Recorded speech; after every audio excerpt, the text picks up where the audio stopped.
By now, Steelers fans, you're well aware that they've hired Brian Flores to be the team's senior defensive assistant and linebackers coach. We talked briefly about that in the emergency episode that I put up on YouTube for the Locked On Steelers podcast. But joining me today to talk about this in more depth, it's a longtime Steelers beat reporter and friend, Mark Kaboly of The Athletic. It's going to be a fun conversation. I want to get his thoughts on the hiring of Brian Flores, not just for the Steelers, but for the impact it has in the NFL with still Flores on lawsuit ongoing. I'm Chris Carter of the Locked On Steelers podcast. Let's get into it.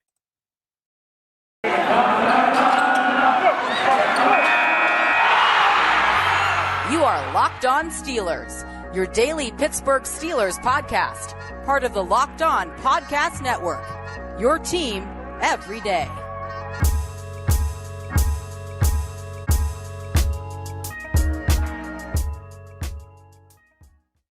And welcome to the Locked On Steelers podcast. I'm your host, Chris Carter, bringing you your daily dose of all things in the Pittsburgh Steelers. As always, you can find us on Apple, Spotify, Google Podcasts, and Odyssey, as well as YouTube. If you're watching this video on YouTube, hit the like button or subscribe to our YouTube channel to get all of our daily content. Remember, if you go on Apple Podcasts and leave us a 5-star review, you get a shout out at the end of the show. Today's episode is brought to you by BetOnline.net. Remember, when you go to BetOnline, they have you covered with more props, odds, and lines than ever before. Be sure to go to BetOnline, where the game starts. Joining me today, Mark Kaboly. It's a blast from the past. We used to do these shows back in the day together in different circumstances. But Mark, how you been, buddy? Pretty good, Chris. Mr. Carter, as I like to call you. And I remember when we used to do the podcast together, I think you were sitting on my lap for the majority of the then certain people would not hit record on the podcast, and we'd do it like 40 minutes and think, hey, you know what? We got to do this again. I forgot about that. Oh, man. I didn't even say good old days. That was the miserable days. Those days were hot and miserable. But now here we are sitting in our own homes, recording and talking some fun here in the Locked On Steelers podcast. But Mark, I want to get your overall opinion on this to start. They hire Brian Flores. This, I described that this was a bit of a shock to everybody because, you're one of the guys that are like ingrained into the Steelers beat. You've been on it, since I was a kid reading about the Steelers. No, seriously, I remember you wrote your Super Bowl 40 story. There was again, I read so for so long. You've been around as long as anybody, and I didn't get a sense from anybody that they knew that this was coming. How much of a shock to you was this move? It was a little bit of a shock because I thought for sure when you're bringing a lawsuit against the NFL that they would at least, the majority, if not all of the organizations, would hold back a year. Let's see how this plays out a little bit. Let's see what the league says and move forward after that. I thought Flores would eventually get a job. I mean, to be honest with you, Brian Flores deserves a lot of credit for just, stepping back and saying, you know what, maybe I'm not going to be a head coach this year, but I'm not getting my name out of the old, the old box of being a head coach eventually. So let me get in there and do some coaching with Mike Tomlin. But that's what shocked me. But when you learn about, if you know anything about the Steelers, Mike Tomlin, the Rooneys, Mike Tomlin doesn't give two swags of a dog's tail what anybody thinks about his hiring. Thank you for not cursing. I appreciate you. So he does not care about that. That's the last thing to come into his mind is what are people going to say? What is the league going to say? The only person he had to answer to was Art Rooney. And if Art Rooney said, yeah, it sounds like a good hire to me, and that's all he probably needed. And it should be. You don't get coaches like this. We're talking about a former successful head coach, right? Defensive coordinator, or at least a guy that's called plays at the highest level with the Patriots, a guy who's a position coach, the linebacker coach, and a guy that's also had some scouting work with the Patriots. And he becomes available to you in late February in a position where you can help the overall aspect of the entire team, let alone the defense. When you put it in that perspective, I don't see one person can even possibly complain about anything with this hire of Brian Flores. On top of that, Chris, if he happens to have aspirations of being a coach here in a year or two or whenever it is, if it gets to 2 years, then you're getting a couple comp picks if he does become a head coach. It just keeps Exactly. getting better and better and better. I see nothing to complain about this one. I mean, I think this is one of his better hires, if not the best hire he's ever made, to be honest with you. I mean, this is, I mean, to me, this is spectacular because you get a guy who, like you said, he's been a head coach. He's and still, like, I know he didn't like do great things in Miami, but his 2 winning seasons in back-to-back years are the only back-to-back winning seasons that they've had in Miami since 2002. Like that's how much he was trying to fix that organization. And with as he's talking about, they're telling him to throw seasons away. We want to get higher picks. I think that speaks a lot. But also, like you said, this guy worked under Belichick for a long time. Special teams coach, safeties coach, linebackers coach. He's done different roles. He's approached different things, and it's obvious this man knows the game of football. And now the Steelers, you're getting that expertise and that knowledge coming into in a way that you never would have expected to get a guy like this. You know, if you get a Brian Flores, it's to be a coordinator before he goes back to being a head coach or goes to retire, because this is just his last chance. And I think it's important where he's coaching, because Devin Bush, we all know, did not have a good year in 2021. Needs to be able to prove himself. You know, there's a big question: do they even sign the 5th-year extension for his rookie deal as a first rounder? And they want him to be the guy inside linebacker. But now you're getting a dude hands on who's going to work with the linebackers that's as big as Brian Flores. I think that's a really good challenge and a move for the Steelers that could work for a position they need to fix. Yeah, plus, he's 40 years old. He's 40-year-olds that has our higher aspirations. Mm-hmm. I mean, you could say all the positives you want to say about Mike Tomlin, but let's go over that coaching tree. Let me think. There is no coaching tree. Yeah. He's never hired a person who went on to be a head coach. I mean, he inherited Bruce Arians. That's Right. the closest you're going to get. I like that fact. I like the fact that there's a guy here working, first of all, to prove himself and to get better and go to bigger and better places. I think that's a little underrated part of this hire as well. As for, I might have to disagree a little bit with Devin Bush and the inside linebackers. I think he'll have some input, but I find it hard to believe they brought him in there to be a sidecar to Jerry O. Maybe he'll point out something here. Maybe he'll point out something here. I think Brian Flores' bigger picture is the entire defense in the general. That Teryl Austin, what he did last year. Okay, he helped out with the safety, right, in the secondary a lot last year. Mm-hmm. But for the most part, he was a ever-encompassing part of that defense where he helped a lot of guys out. I could see Brian Flores pointing out stuff here and there. I mean, Jerry O's been a pretty good linebacker. Yeah, he has. I mean, there was just some crazy stuff that went on last year with some injuries and whatnot. But if you just bring him in, Flores, to be a guy that can, add to the room, the scheme, different eyesight. I mean, even as a guy that's a partner towards Mike Tomlin, as hey, I've been here head coach, and I've been successful somewhat. I think that's good as well. And one more thing about Flores is that team was left for dead last year. What were they? 1-9, 1-7, whatever they won, and they end up not giving up and being able to come back and be in the playoff race with a team that didn't have a ton of talent. They had some talent. So, like I said, it's a no-brainer. I think the best thing you hope for the Steelers is he stays two years so they can get the comp picks when he becomes the new coach of the Houston Texans in 2020.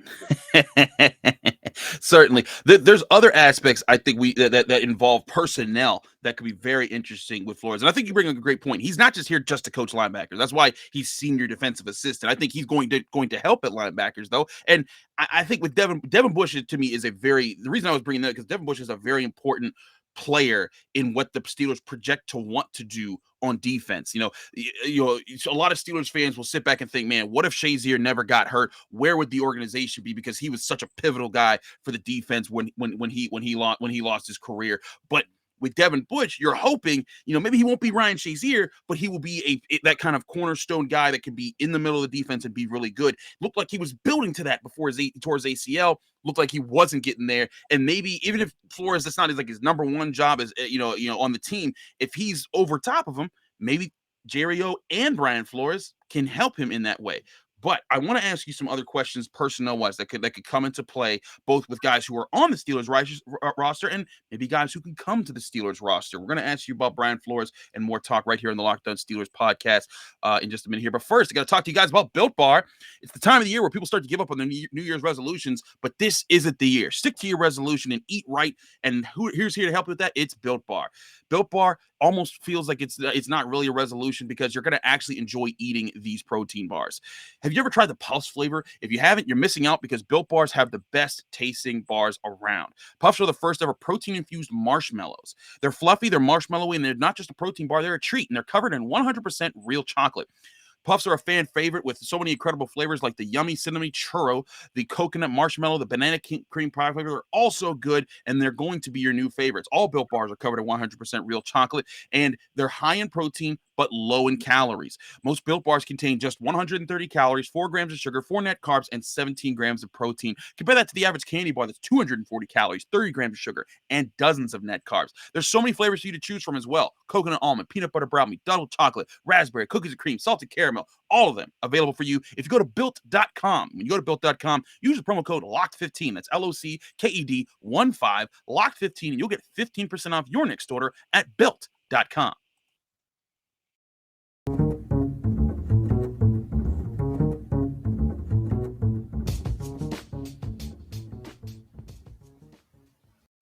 Back here on the Locked On Steelers podcast, Chris Carter here with Mark Capoli of The Athletic. Mark, I want to ask you more about Flores. Now, before we get to talking, because I saw a lot of theorizing on Twitter, on Steelers Twitter Saturday when this announcement went out about, what if he gets this guy? What if he gets that guy? But there is, I think, the elephant in the room that needs to be addressed. Minkah Fitzpatrick.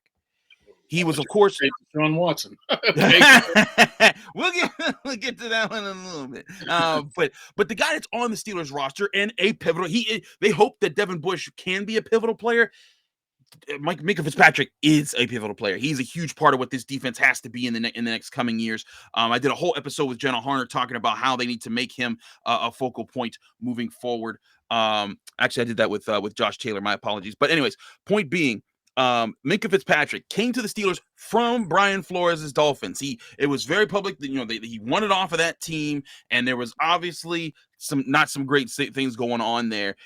Is this something that the Steelers might have to navigate? Like, obviously they've talked about it. Obviously they didn't just hire him and just say, "Hey, Minkah, deal with it," or and vice versa. But do you think this is something that might hold over and be kind of like a Ben Roethlisberger, Todd Haley thing that like people whisper about for the next couple years? I don't think so because, Brian Flores to me seems like a smart man, and all he had to do was look over the past 2.5 years, I believe, was it 2.5, and realize that Minkah's doing pretty good of how the Steelers are putting him into place. Maybe Brian Flores, I believe he wanted him to be mostly a strong safety type of guy. Mm-hmm.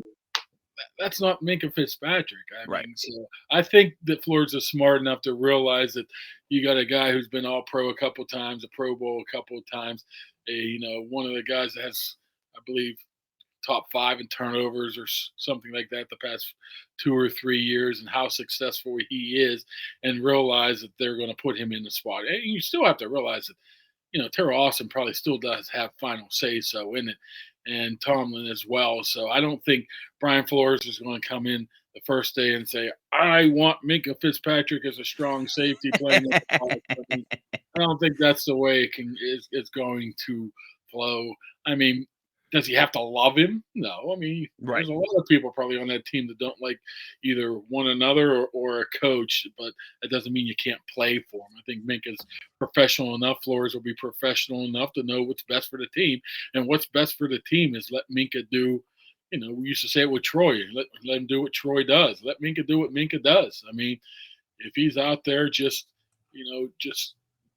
not in a set position, being able to read, use his mind and his eyes to be able to create turnovers, and I think that's where his best bet is. Maybe it fit better in Miami of him being a strong safety box type of guy, or move around a little bit more, but maybe that doesn't fit here in Pittsburgh. I wouldn't worry too much about it. That's my thing. I think that even if like Flores isn't. I'm not even saying Flores coming in and having ideas for Minkah Fitzpatrick, but more so just like, the tension in the room of like, hey, I used to not like that guy. These are professionals. They'll get over that. They'll get over that quick, fast, and in a hurry, because they're both looking to win and to make statements moving forward. Minkah Fitzpatrick, he wants to prove that, get back to the Pro Bowl, all pro level that he was. He wants to get paid. He wants that recognition to be one of the top paid safeties in the league. And meanwhile, Brian Flores is trying to show, hey, I'm not done in the NFL. I got a lot of things to show. I mean, and what better way to then go to a team, a Pittsburgh Steelers organization that's highly respected in the post Roethlisberger era. And if you can be part of, I mean, again, he's a senior defensive assistant on a team that has a lot of defensive stars on it. We just talked about Minkah Fitzpatrick. Of course, you got TJ Watt, you got Cam Hayward. We'll see about Stephon Tuitt. But if you can reform Devin Bush, there's a lot of things here. But the thing I wanted to talk to you about too, Mark, is the potential of getting to maybe other people that are outside the organization. Now, Flores, of course, he has, a long history working for the Patriots. I think he worked for them for at least a decade before he moved on and went to be the head coach at Miami. But you look at, the guys that are available. A lot of people immediately are pointing to Donta Hightower, because he was a linebacker under Flores when they were working together at the Patriots, and certainly that's possible. Hightower's the he's a free agent. He's 31.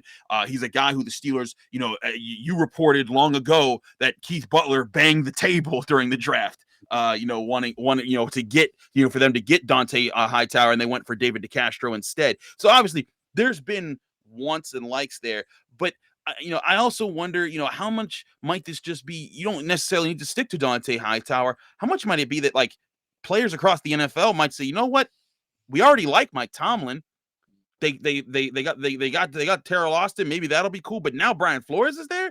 This might be a thing where the Steelers might have an edge in free agency, and guys saying, I want to play for that defense. Yeah, especially when there's a lot of money floating around in free agency this year, Chris. Mm-hmm. A lot of money. So everybody's going to get paid, so to speak, who needs to get paid.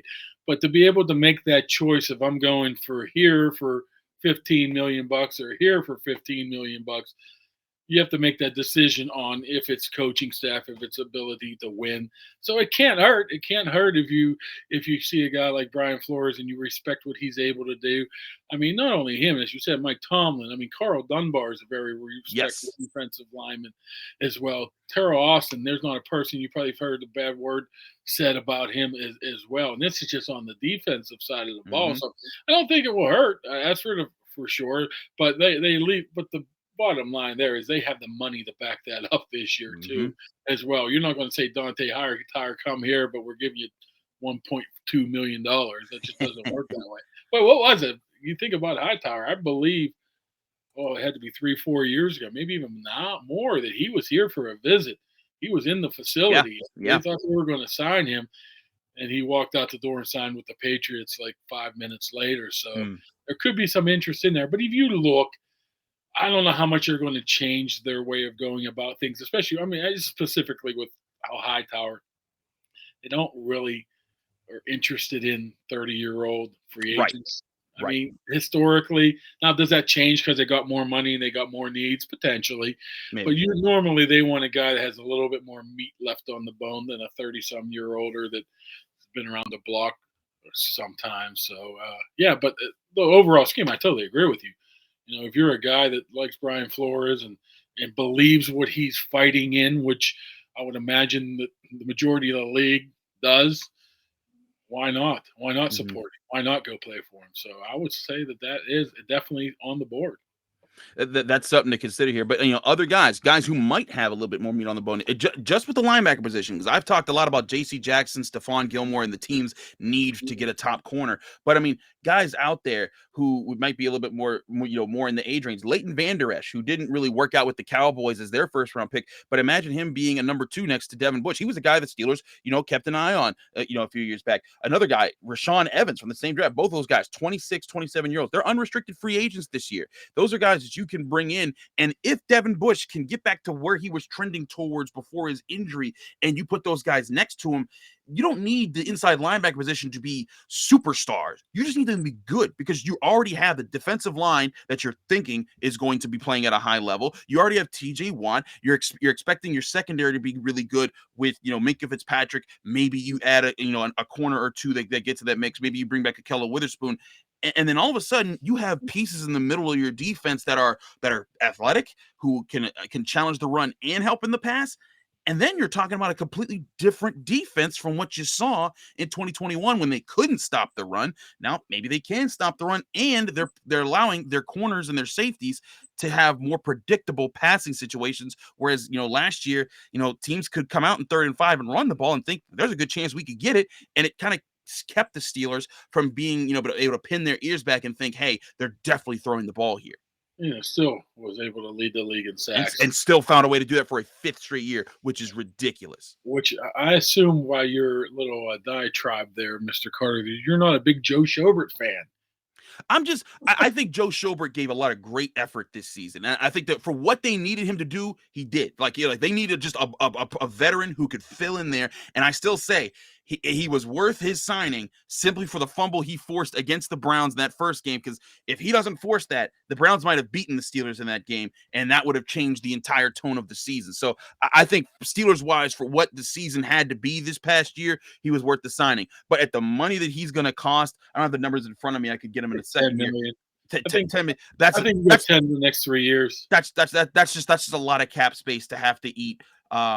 When it comes to a player who's who didn't contribute enough there. I mean, he still had 114 tackles. He did, and again, that was really solid. But you want a guy who's going to be more stout against the run. $9.7 million against the cap next year. That's a lot. Now, maybe you talk to him and say, "Hey, Joe, did you like working here? Let's work out a new deal." Yeah. So maybe that's part of it. Possible. I think you keep a hold of him until you know what exactly what you got. Pass the draft, pass the free agency, and then worst comes to worst, you're going to have enough money to play with. You keep him until August and right. flip him back to Jacksonville. I mean, I don't know if there's anything quite necessary right now with Schobert, even though he does make that big number. But yeah, I remember that draft 5 years ago with Rashaan Evans and Leighton Vander Esch, and I believe both of them went a little bit more earlier than the Steelers were anticipating. I think the Titans moved up, and the Cowboys jumped on Vander Esch pretty quickly. They like both of those guys. I know that. I don't know how Rashaan Evans really didn't have I think people were assuming he was going to be better than what he showed in Tennessee. Vander Esch was pretty good. I mean, for his 4 years and coming out of Boise State. Right. But, you always have to watch that, Chris. I mean, you know that the guys they like and they vet in the draft and through the whole process, the guys they bring in for visits, the guys they show interest in seem to tend to come around 4 and 5 years later, and that's the guys they're interested in once again. So that could be it. It all depends. For me, I mean, I'm getting off on a tangent here. You're fine. That's what we're here to do. I wish the draft would be before free agency. You know what I'm saying? Because you see what you get in the draft, then you can go fill in with free agency. Here it's like, okay, free agency, you fill in, but you might not need him because you might draft, the linebacker from Utah. I just wish it would be flipped like that. It would be a lot easier on the organizations, because you have to make that decision here in mid-March or early April whether you're going to sign a free agent inside linebacker or go draft one. So I just wish that would be flipped around. It's just a pet peeve of mine. But you have to make that decision. Somebody has to be added to the inside linebacker. I mean, somebody has to. Spillane is good, but he's good with what he does. Right. I mean, Bush, you don't know what you're getting. I think we can pretty much close the book on what Ulysses Gilbert can be. Yeah. His ceiling's pretty much hit. So I don't know. Talking about the draft, who's that? Devin Lloyd out of Utah? Yeah, there's Devin Lloyd out of Utah. Everyone talks about Nakobe Dean, but I feel like Nakobe Dean's, kind of like Devin Bush, a little bit smaller and they might need a guy. But I do think that there's guys in the later part of the draft, like the Chad Mumas and the Quay Walkers, guys who are bigger, and like, you could take them in the second and third round and say, hey, you pair with Devin Bush. You're athletic enough to move around and hit guys hit guys, around the tackle box, but you can eat a blocker and you can shed off the blocker. I can tell you a guy I liked at the Senior Bowl. He's Who's like? he's a little bit undersized, but he didn't look, because I was like face to face with him, was Brian Asamoah from Oklahoma. Ooh, I've heard a lot of good things about him. Yes. I really liked how he played the position at the Senior Bowl. He was decisive. He was hitting the holes. He was powerful. But then you look at the metrics, the size, and you're like, oh, he's 5'10", 220 pounds. He's undersized. He didn't look undersized to me, and I stood 2 feet away from him. You know what I'm saying? He seemed like a guy that was a mean SOB, is going to knock your head off, a downhill type of guy, would be a good compliment to a guy like Devin Bush. I mean, he could be a second rounder, he could be a third rounder, but a lot of people yell about his size. I stood next to him, man. He's pretty enough. He's big enough. Put it this way. You know how this works with the Steelers. You walk into that locker room, you know what an inside linebacker the Pittsburgh Steelers looks like. They're all about the same size. Mm-hmm. Then you see Devin Bush, and you're like, oh my goodness, look how tiny he is. That's not Asamoah. He's nowhere near as small as Devin Bush. Devin Bush is a guy that first time I saw him, I'm like, holy mackerel, what is he, a slot receiver? Usually you get those guys with the Steelers are 6 foot, 6'1", 230, 240-ish. Right. The outside guys are 260-ish. They fit into this little glove of where they need to be, and Bush was never there. And Asamoah maybe down a little bit, but if he's 225, 230, he can put on 10 pounds, right? He could. I mean, we've seen guys beef up before, and sometimes it takes a little bit to adjust to that, because it's not just enough to put on the pounds, but it's learn how to move with that weight, how to endure with that weight. Because oftentimes then you're thinking like, man, it's a lot harder to sprint when I'm carrying this extra muscle on me. But those are certainly questions that I think that the Steelers will be looking at in this NFL draft class. But speaking of NFL draft classes, we had to do mock draft Monday, because it's Monday. We do have a new winner. Remember, all Locked On Steelers listeners, if you subscribe to the Locked On Steelers podcast, be sure to join the Locked On Steelers Facebook group. And every Friday, I post a mock draft Monday post. I say, give me your screenshots of your best mock drafts you had this weekend, and I'll pick one that I think is interesting to talk about, and we'll put it up, and I'll give you a shout out, and we'll talk about it. So today, I'm going to have myself and Mark Caboli break down someone's pick, find out if you're the winner in the next segment here on the Locked On Steelers podcast. But first, we got to talk to you guys about betonline.net. Football might be over this season, but basketball is in full steam ahead with both pro and college hoops well underway. From all the latest odds, totals, player performance props to where the next fired coach is going to land, betonline.net is the #1 spot for all your sports betting needs. BetOnline remains the best spot for all your sports scores, podcasts, and news this season. And it's not just basketball. BetOnline.net is your source for hockey, boxing, UFC odds, right down to Olympic coverage and information. Head to the website today or use your mobile device to learn more about the trends and the action at BetOnline, where the game starts.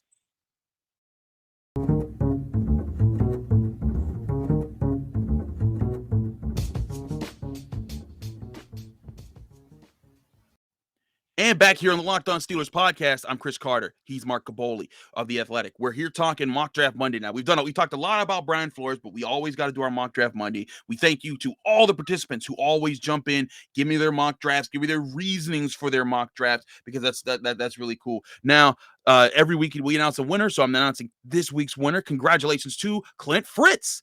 Clint, you submitted a pick here. I'm gonna have to move over because I had to kind of adjust where the positioning of where his picks would be displayed. But Clint went with the offensive line to start. He used the Pro Football Network mock draft simulator. Again, I prefer Pro Football Network and the Draft Network. Those are my favorite systems to use. Caboli, do you ever do mock drafts? And if you do, who do you use? Yeah, I think I use Pro Football Focus a little bit. I think your guy's missing a draft pick here or something. So that's because he traded up to get to. Okay. Yes, and that's what I was gonna. And he did explain that when he put his picks in, which you can do, Steelers fans, if you want to do your mock drafts. I do consider trades, just not crazy trades. Don't be like trading up all your picks to get first overall and saying we're getting Evan Neal. Don't do that. I will not pick you. But he starts off going offensive line. Now, in our last week's winner, our guy picked Tyler Linderbaum without trading anybody. This time around, Clint goes and gets Charles Cross, offensive tackle of Mississippi State. Mark, there's a lot of talk about the Steelers need to get a center, right? They need to be able to go and get that guy who's going to be able to change the middle of the offensive line because everyone's kind of just passed on Kendrick Green. But do you think that offensive tackle, could be a more likely move? Because I also look at this center class and I think it's really Linderbaum or bust in the first round, and that's a lot to put on one guy. Yeah, it is tough to put that on one guy there, especially I might be the only guy left in Pittsburgh that still believes in Kendrick Green. I think if he gets some coaching, gets some, technique things down, I think he's strong enough. He needs to work on his feet a little bit. He can't get pushed around like he can, but I think there's hope for him. I'm not about ready to throw him out. And I don't think the Steelers would be ready to throw him out quite yet anyways, unless they get a guy who's a center / guard capable. And, the guy from Boston College, Zion, help me out. Zion Williams. Zion Johnson.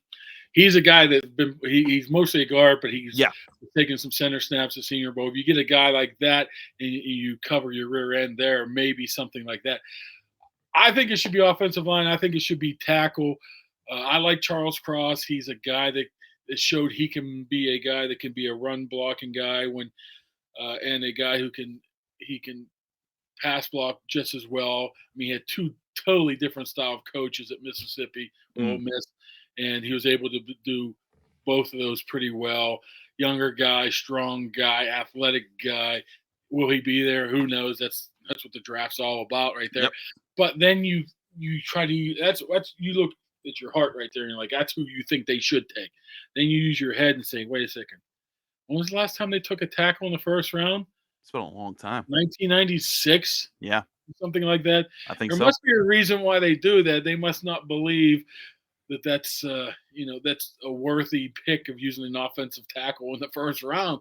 And I always come back to that. I mean, they've had their share of in the second and third rounds, but it's been forever with the first round. I mean, I think they had one in 92 with Leon Searcy, 96 and Jermaine Stevens. I mean, that might be just circumstantial evidence here, but you don't have to take one in 25 years. That must mean something to me. I would take one if it's him. I don't know. And another thing is you look at the other guys. Mm-hmm. You look at Penning, you look at Raymond. Those are two non-Power 5 conferences. And be honest with you, when was the last time they took a non-Power 5 guy? Roethlisberger in 2004 in the first round. Before that, you go all the way back to, I don't know if it was Troy Edwards or 99 or something. They just don't take Power 5 conference guys, right? Non-Power 5 conference guys in the first round, which when you look at it that way, it's like, oh, geez. Maybe they're not going to take a tackle in the first round. Well, once again, if they can find – see, I would much rather take a tackle in the first round than get, one of these top guys in free agency. I mean, you're looking at Armstead, $23-24 million. Yeah, it's a lot of money. Orlando Brown the same way. Is Orlando Brown worth $23 million? Those guys are very expensive. Yes. So that's why I don't worry about those guys very much. I would go draft in the first round. I would go Cross at this point right now. Every other position, I mean, I don't know. I mean, I guess you can go inside linebacker, but I like Cross, so I like his first pick. That's a good first pick. Also, credit to you. You were completely correct. The last two offensive tackles selected in the first round was by the Pittsburgh Steelers was Jermaine Stevens in 1996 and Leon Searcy in 1992. So once again, Kaboom shows what he knows. All right. Well, they didn't know very. Boy, Searcy played for in the Super Bowl, and he cashed out in Jacksonville, so it wasn't like he was a bum. Jermaine Stevens was a bum. Yeah, that was a bust. Yeah, Searcy just got paid somewhere else. But let's move on to what Clint did with the rest of his mock draft here, because he traded up to go get Desmond Ritter. Now, Yeah. So Kaboom's not with you, Clint. He's saying he ain't down with the Ritter. But here's my thing. I do think that Mark, there could be a benefit to getting a rookie quarterback this year. Just that you also want to make sure you're boosting the offensive line's future with that first round pick. That's where it does become tricky because you don't know with this year's class who's going to fall where. Some people are so high on Malik Willis. Other people are saying, he'll be in the second round. Some people are really high on Kenny Pickett. Some people say the same thing with him. Same thing with Sam Howell. There's a lot of things about this. I'm not a Sam Howell guy. I think if you were to get Ritter without trading up in the second round, or maybe if he fell to the third round, that'd be great. Awesome. Cool. But come to camp, fight it out. If you don't do nothing, at least you have a young quarterback that can, maybe be a backup in the future. But, I think trading up to do it could put you in a position where if you're giving up draft picks, if you're giving up any compensation to get that, I think that then you're putting yourself in a rough spot, especially when this is a year where it's deep at cornerback. You have good, off-ball linebackers you can draft, good edge rushers you could find, guys that you can find at positions that you could, build depth at without having to give up picks for. That's why I'm a little hesitant on. But what's your read on Ritter? Well, first of all, they potentially losing 60% of their wide receivers as well. And they've been pretty good at picking wide receivers in the second round as well. So you have to keep that in mind as well. Ritter just seems like average Joe to me. I mean, I saw him up close. The arm's not great. The wheels aren't great. Play for a Cincinnati team that didn't really play many teams. And when they did, they got whipped other than from, I believe, Notre Dame. They were able to beat them. I mean, everybody I've talked to, if you either covered him or watched him, just told me he's just ordinary. He's an ordinary guy. And if you're picking in the second round for your backup quarterback for the future, that's not the way you should go. You might as well just bring back Josh Dobbs. You might as well just bring back Mason Rudolph or whatnot or somebody like that. But why are we even worrying about this, man? It's going to be Carson Wentz. I'm on the Carson Wentz bandwagon. Oh, you're on the Carson Wentz bandwagon. I'm the one. I mean, it's legit reasons. Doesn't mean he'll be here past next year, but I think they got to give a long, hard look at him because he's very, very affordable past this year. And why not? So that's the way I would go. I have a feeling the way they're going to go is they're not going to draft a quarterback. Mason's going to be the guy. They'll find somebody in free agency. If it's Minshew, I think Minshew could be an easy draft day trade. Eagles are going to take a first-rounder quarterback because they got 3 picks in the span of 6. 3 picks. And they're just going to give him Minshew, who's a guy that's somewhat, he's been able to show he can play a little bit. If it's Trubisky, if it's Bridgewater, I think that's the route they'll end up going. So whoever this cat's name is that did this, I liked your first-round pick. Right there. Second-round pick. But I want to point out, so Tony Serino, our guy that we normally have on for Tuesdays, we hope to have Tony on for this Tuesday. I got to talk to him about that too. But he started the Trubisky train. He's all about getting Trubisky to Pittsburgh. So what you're saying is you're starting the Wentz wagon to get him to Pittsburgh. Listen, first of all, the Colts are going to give him away. You're not going to give up. I mean, they're going to cut him by March 15th if they don't trade him. So teams know that. So if they're eating $10 million of that salary and you're giving up a 6th-round pick for a guy that has no guaranteed money in 23 and 24, where you have the choice whether to keep him on or not, it's pretty favorable in my eyes. I mean, maybe he hasn't performed well, but he was a 2nd overall pick. He was a guy that led Philadelphia darn close to the Super Bowl until he got hurt. I think he has more upside than anybody else. I don't think this will happen because, like I said, I think what's going to happen is they're going to stay, standard practices and just find a cheap one off the heap here come end of March. But I like Wentz over the Jameis people, over the Trubisky people, the Bridgewater. I mean, Bridgewater could be good, but when's he ever stay healthy? That's all you need is another quarterback that's always banged up. I do agree that's something to be concerned about. I want to get to the rest of Clint's picks here. At 84, he goes and gets Travis Jones, defensive tackle, Connecticut. I like that pick a lot. All right, Clint's making a little bit of a rebound here. I don't know where he's going to go. 3rd round's where he's being mocked to, but just how he plays, he reminds me of in a way is Cam Hayward.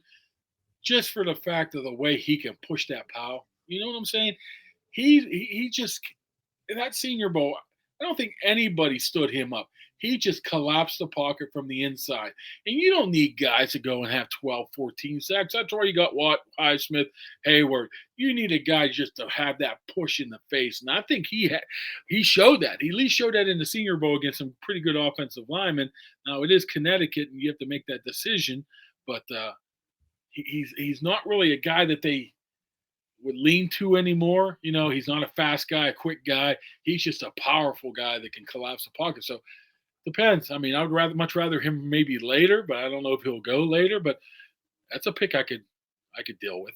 Yeah, if they could get another piece like that. I mean, imagine a Javon Hargrave. Not that Javon Hargrave was the same type, but the idea of getting a third-round defensive lineman who could just beat people up in the interior, it would be a nice ad for the Steelers. Then another part of Clint's trades, he went and got Alec Lindstrom, center from Boston College. They got it played center next to Zion Johnston at Boston College.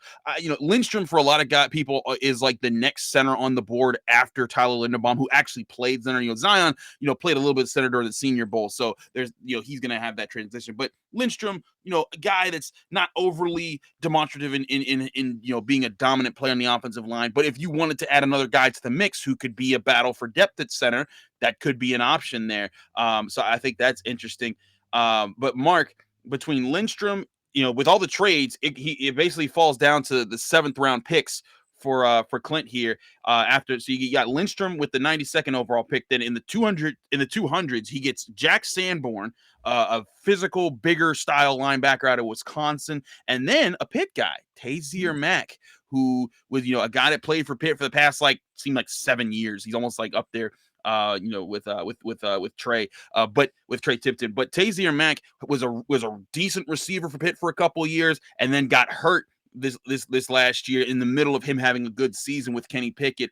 A guy that once you get to the 7th round, your darts are even kind of crazier at that point. I wouldn't be mad at taking a guy like that. Here's the thing, when you get to that point of the draft, especially when you're going to draft a guy that's 20 feet down the road here at the facility, they much rather say, hey, come over with the undrafted free agency type of thing rather than wasting a pick on him. So I wouldn't totally rule out them bringing him in, but I don't think they would use a draft pick on a guy that I think they were really interested in. You might have to help me out here.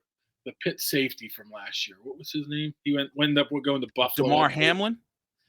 They were interested in him. Same type of scenario. They were going to bring him in if he didn't get drafted. I believe Buffalo did draft him. So I think that would be a very similar situation here if Tazier Mack's around late in that draft. That's very interesting to hear. But again, congratulations to Clint, even though Mark doesn't agree with your quarterback pick. Everything else is pretty good. Pretty good. I like Cross. Mm-hmm. I like the Jones. Well, maybe I only like 2. But there you have it. Congratulations, Clint, on winning Mock Draft Monday this week. Remember, Locked On listeners, if you want to play in the game and get your picks in, be sure to check the Locked On Steelers Facebook group on Friday throughout the weekend.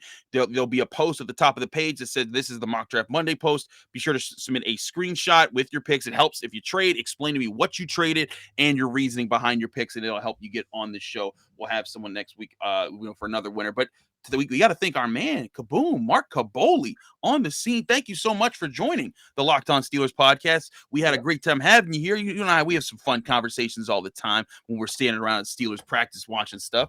So it's glad to kind of put this on air. About your music choices, your Christmas music choices.